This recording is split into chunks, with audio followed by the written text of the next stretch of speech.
Welcome back, everybody, to The Creative Moment, Season 2, Episode 9, almost all the way done with 2022 and Season 2 of The Creative Moment. I'm Dante Bullhauer. I'm a photographer. Jamie Bullhauer, writer. And this is a podcast where we talk all things creativity, so let's get right into it. Boom. We did not talk about that beforehand. Okay. We go, all right, let's get into it, and we'll go, Okay. Anyway, today's topic, we are talking about goals. As the new year kind of, well, by this time it'll be the first couple days of 2023.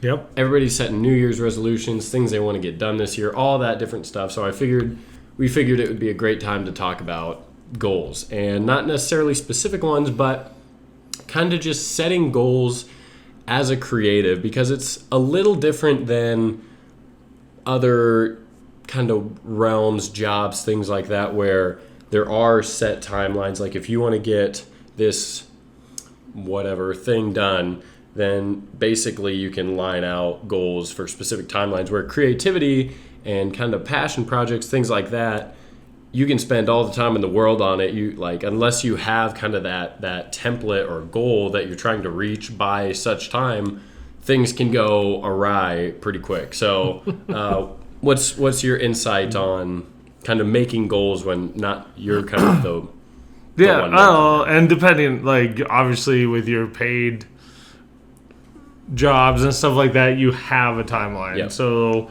it has to get completed. But on Twitter, I was talking with another indie author or self-published, and they had talked that their friends were surprised that they had actually set a timeline or a due date, because, like, well, can't you just do it whenever you want to? And the problem is, then we've talked about that a little bit in past episodes, though, like, life can get in the way when there is no outside force giving you a finish line to get to.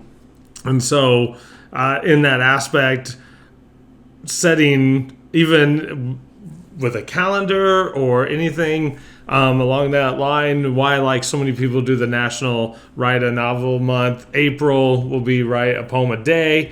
You know, those type of challenges gives us, whether it's an excuse to stay up late to get the poem written in 24 hours, or, you know, it's like, okay, well, I have to do it because I have that. So I think it is actually important for all the projects that you don't have an outside force, whether it's a client, whether, even if it's an agent or, anything. Or like an accountability partner, even. Yeah. Maybe that they want to write a novel too, and so you guys check up once in a while, and that just kind of inherently pushes you along the path further. Yeah.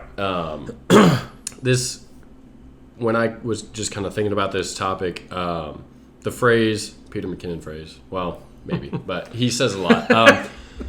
He has a quote that says, "Done is better than perfect." And even there's some client work that is not necessarily timeline based. It's just kind of a loose timeline-ish type thing, where I get to kind of just, as long as it's done within my sense of a reasonable amount of time to get that done, it's not necessarily set timeline based.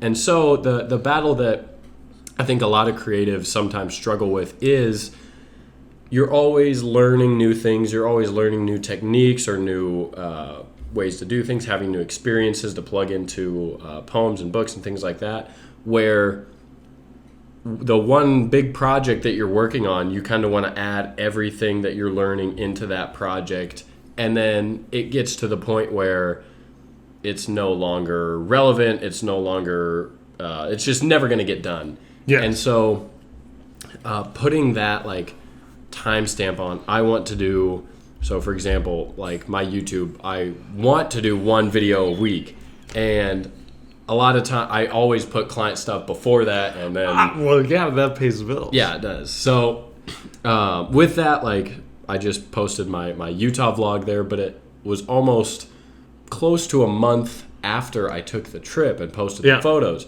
and so it obviously did not do as well because people are like, oh yeah, it's Utah, you went to Utah, we know, we get it, whatever. And so it's important. It was important for me to keep working on it and to at least get it done before like a month. Because if I were to post it in 2023, it would have no relevancy. Yeah. And so just making sure that those things get done, and then the next project applying that new trick, new experience, whatever you learned into that. I think a lot of creatives get stuck on trying to plug everything into this one project when you know you're going to have another project where you're going to be able to use whatever you tried to plug in and halted the progress on that one project. You'll be able to use that technique down the line and just get this done, get it out there, get it published, and then you can start, making the goals for that next project and putting those new things in. And as the problem with some of the bigger goals or bigger projects, as you mentioned, when, something new. So a small story in, because I actually, Under the Lights was one of those novels that I had a word count down like I do a few of the new ones. So hopefully 2023 I get those done. But I actually had to go in and had to rework some things because none of the students or athletes had cell phones. That's how long that story sat there in my head or on paper. I had word count, and that's the thing I do. And in that case, we're talking about goal. So I went back in. I'm like, oh, geez, this isn't relevant to today. And so I let it sit so long that I actually had to go back and rework some scenes and just get kind of that more teenage life in there with a cell phone, or else it would not have. It just wouldn't have related. No, wouldn't have worked at all. And that book, though, that that is almost 10 years ago now. With that, so it is important to get it done, and finding out ways to motivate yourself or to have that due date or be a timeline that's reasonable. That's hard. There's a ton of books that talk about this. There's a ton but when you really deal with the things that are creative, that are projects that are just ignite your spirit, and yes, you do like to share, but the driving force is actually just the reward of getting it done. Yep. And you already mentioned clients go on top, family goes on top, other things get on top of that list.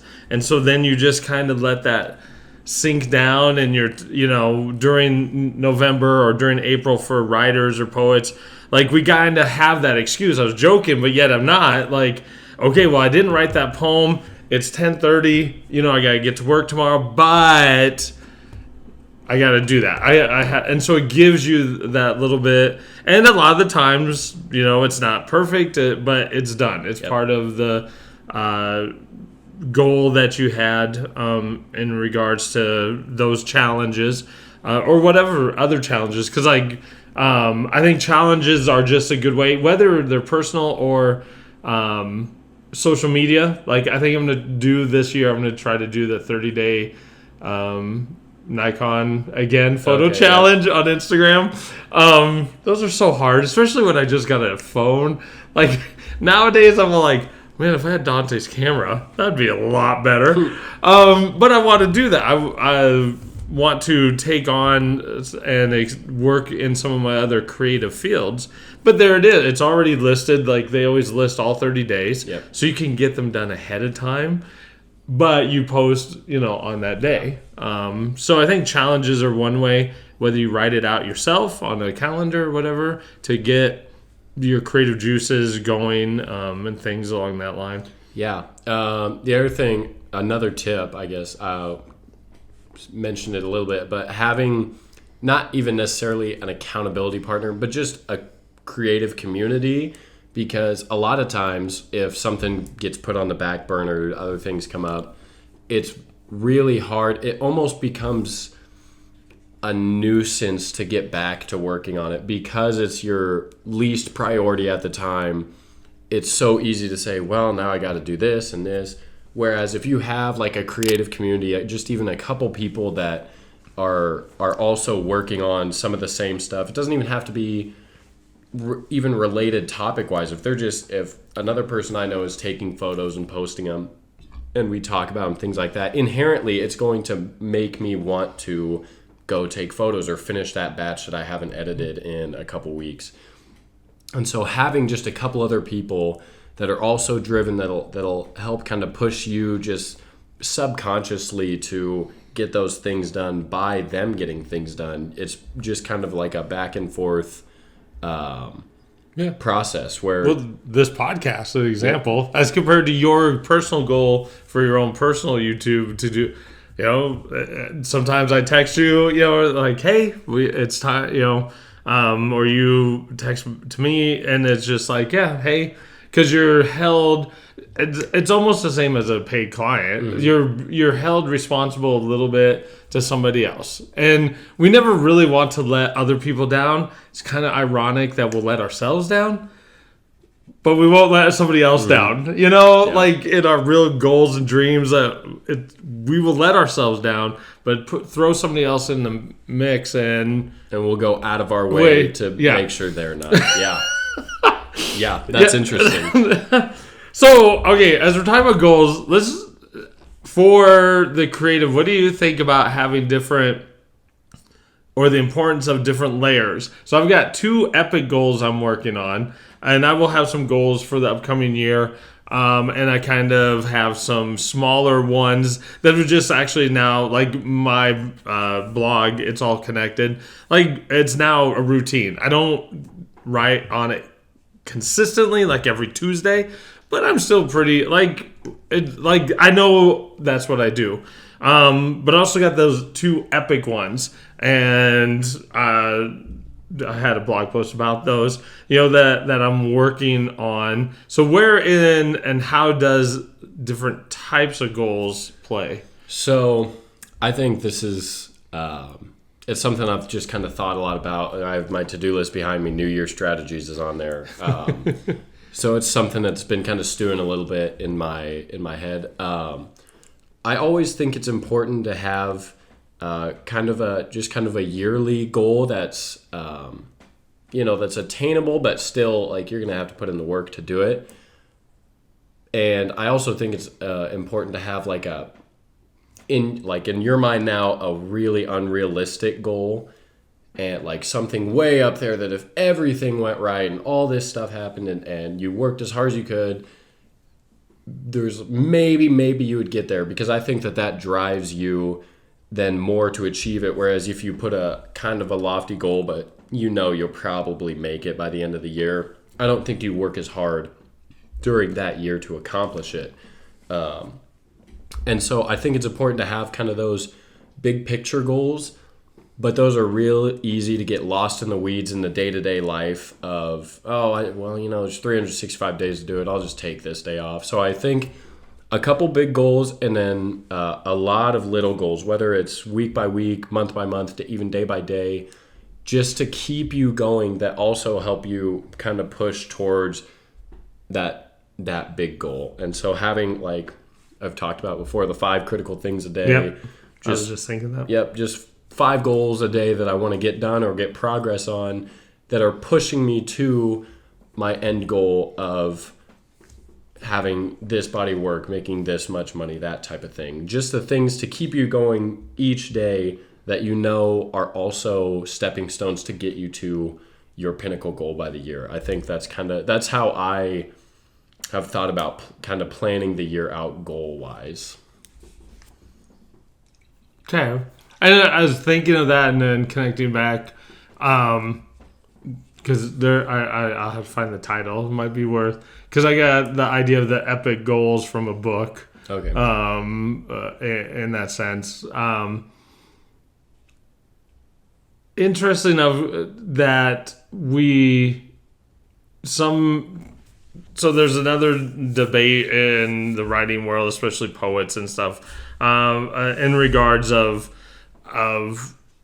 when something's done and finished. And you already touched upon that a little bit. And epic goals are really big picture goals and you talked about that they get lost, but yet they end up, I think they reflect what would really make for a good year or a good life or whatever. And thinking about, as connected to us, we're okay letting ourselves down, is that prioritizing. And you have the 5 things every day and stuff, but sitting down and I think actually working every once in a while. And I think that's why New Year's is one of the times that people look forward to, and they do set a ton of New Year's resolutions and things, because it just at least is a moment on the calendar that allows you to readjust. And I think if you schedule a check-in type of thing. So maybe it's every 3 months at the first of the month, you schedule that in to where, you take a walk, whatever, that you're checking in. And because a lot of times the creative world, and you've talked about a little bit as you work, you don't see people for a while. I don't get to talk about poetry or really deep stuff very often either, because I'm always with students and teaching and so giving yourself that check-in time, and whether it's the first of the month, last of the month, I think that will help the process of reaching and working towards those epic goals. Yeah, and even just that check-in, if maybe you realize during that little reflection, I kind of steered away from the goal a little bit. I thought I was just going so fast, so all this, that I kind of need to realign, recenter with that end goal, because I started kind of going off doing this thing and I need to come back. And that's really important to, if that epic goal is really something you want to achieve, being able to go back, look back on it and say, okay, here's what we're doing right, here's what we're doing wrong. Let's continue on this path. Because I just, for whatever reason, I love when life connects dots for it. And some of the Twitter spaces and stuff, it's been break time and people have had a little bit more time for things in their creative writing and stuff. But it's amazing. I'm just hearing, and people are like, man, I feel I've written, a couple of new pieces this last week, and they self-reflect that, and my writing's getting better. I'm moving this way. Where in the midst of, November or September, stuff like that, where life is really kind of didn't have that same kind of dialogue with people. It was, I'm not going to read tonight because I just have... And yet, if I really touched that to them, it'd be like, boy, the way you sounded when you couldn't write versus now how you're sounding, the excitement, and how energized you feel, and some of the goals and ideas that they had. They're like, yeah, I think I've got enough, for my first chapbook, and it's like the creative, whatever your creativity or ours, as we deal with things, if it gets ignored or it starts out really strong and then fades, then you're just like, I'm not good. All those negative connotations start to get into your head, all this stuff. And when in fact, if you just actually prioritize, gave yourself some due dates, gave yourself some challenges, step forward into what makes your life happy and stuff, and stay there. And sometimes that means you have to say no. I would say out into, not the real world per se, but to all those people who want your time and energy and for their own reasons, just like, no, okay, I'm going to put my headphones on and I am staying home tonight and I am going to write, or I'm going to paint, or I'm going to draw and do that. And so this is a good time to do that. New Year's always, well, it's not just setting those resolutions. It's I think making a plan. Sit down with a calendar, write it out for the whole year, and keep yourself accountable. Find some other people to help keep accountable. We'll still be making podcasts every 2 weeks. But it'd be amazing to see how much better or how much happier people are if they went this year, my creativity, whatever it might be that I like to do, takes a little bit more center stage. Yeah. And I think something important to remember, like a year is a long time. And I read this just kind of recently, that talking about your goals and aspirations releases a similar kind of dopamine hit to actually achieving them. And so it's really easy to, beginning of the year, you're super psyched, you're talking about all these goals, all these things you want to do, but making sure whatever it is, having that community or writing your goals down and putting deadlines on them, make sure or even like putting an incentive, rewarding yourself when you achieve those, that is important to keep you grinding at those goals. Because if you get a similar, like if you feel almost just as happy just talking about your goals, sometimes you can get caught up just talking about your goals and never actually progressing towards them. And so just something to keep in the back of your head, like, yes, it's fun to talk about your goals, and this time of year everyone's talking about all that they want to accomplish. But the day-to-day, the grind. You got to put in the work. Because in the writing community especially, but probably in art and painting and drawing and some other, there is a debate, well, I only write when I'm inspired. We do not get inspired very often in the everyday grind. You just don't.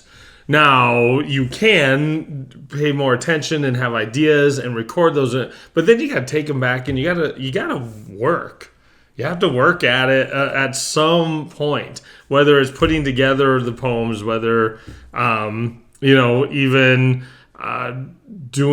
sitting on the computer working with your contrast and stuff on your photo. I mean, there's just work in making not perfect stuff, but even done things. You have to work. Very rarely when I get up in the morning am I super psyched. I am, and everybody hates me. I'm a morning person. Well, I mean, like, very rarely do I get out of the shower and eat breakfast, and I'm like, let's work, let's move my mouse around and type. Like, I love doing it, but like there are some days where I'm like, let's go, like let's do this. But that is, again, not a super common occurrence. And but I know when I sit down and I'm like, I'm kind of tired, I know that there's a goal here. And if I can't achieve it by not working through the days that I don't want to work. And not taking only taking photos when I'm inspired to take photos. Sometimes you just got to go out there and kind of force feed that inspiration. And because it will come, but it will never come if you just continue to push it off until, oh, well, today's a perfect day, I'm going to go out now. The conditions are never perfect. Like, you just have to keep going and push and know that goal is attainable, but it's not attainable unless you work toward it. So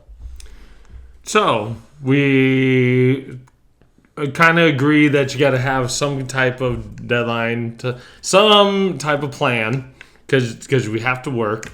But you can help yourself out by having people, your creative community, telling your goals, which is actually like all the articles, that's one of the ways to succeed this year at your New Year's resolution. And having different layers of goals. And whether I, reach my 2 epic goals or not, it's still, or your big success goal idea, you got to go after them. I mean, and that though, because I think if you don't, then you're not going to end up creating anything. Yep. Because it's too, small goals are really cool and you can usually collect them, but the big goals, the idea that you end up doing something. Who said it? Casey Kasem? No idea. Reach for the stars and you'll land on the moon. Reach for the moon, you'll land among the stars. Or something. Oh my gosh, we totally destroyed that. Reach for the moon, and if you miss, you'll land among the stars. That's the quote. Okay. That sounds odd. Well, because the moon's closer. We'll just throw it up. I don't know. Anyway, but yeah, there's a quote from I won't butcher this one. It's from The Magic of Thinking Big, which I just finished listening to because I don't read. It says, it's still a book. You never accomplish more than what you set out to accomplish. And so if you don't put those goals out there and you don't concretely think about this is a goal of mine, you're just not going to accomplish it because you won't have the roadmap for it. You just won't have. You never accomplish more than what you set out to accomplish. And so if there's something you want to do, make it a goal. Don't just say it. Yeah, it'd be nice if I made like $300,000 this year. Like, make that a goal. Yeah. And you might not accomplish it, but you'll never even start if you don't have that goal in the first place. Yeah. So that's it. Happy New Year to all you guys. Happy New Year. We'll still be here in 2023. Season 3 is right around the corner after our season finale of Season 2. So with that, we will see you guys in a couple weeks or in a year, actually. Yeah. We'll see you guys next year. See you next year.